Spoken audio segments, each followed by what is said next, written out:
हाय नमस्कार. मी शर्मिष्ठा राऊत देसाई. मी आहे मराठी मीडियमची.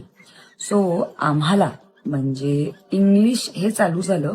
मला असं वाटतंय की मी तिसरी चौथीत वगैरे होते. 93-94 साली मला इंग्लिश चालू झालं आणि तेव्हा ना स्पेलिंग लक्षात ठेवायचे खूप वांदे व्हायचे आणि इंग्लिशचे स्पेलिंग इतके कधी कधी कॉमेडी होऊन जायचे ना, कळायचंच नाही की काय आहे.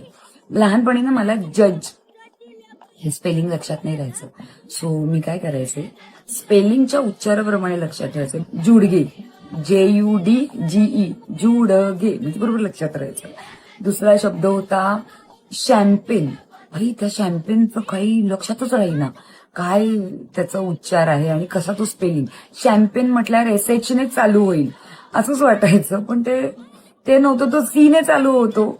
चंपाग्ने, CHA, चंपा, CHAMPA, चंपाग्नी. हे जर केलं व्यवस्थित तसं लिहिलं तर त्याचा उच्चार हा शॅम्पेन होतो. थिएटर पण लक्षात राहायचं नाही. मग थिएटरला पण मी गंमत केली होती. थिएटर म्हणजे THE, थिएटर, THETAR हे असायला पाहिजे ना स्पेलिंग, पण तसंही नव्हतं. मग तेव्हा मी करायचे the Atre, THE the Atre. Atre हे तर आडनाव आहे. आडनाव कसं लिहितो, Atre, ATRE, bus Atre. The Atre केलं की थिएटर यायचं.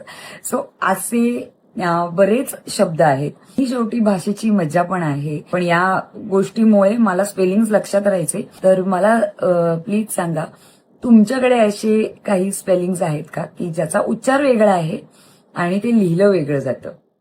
थँक्यू.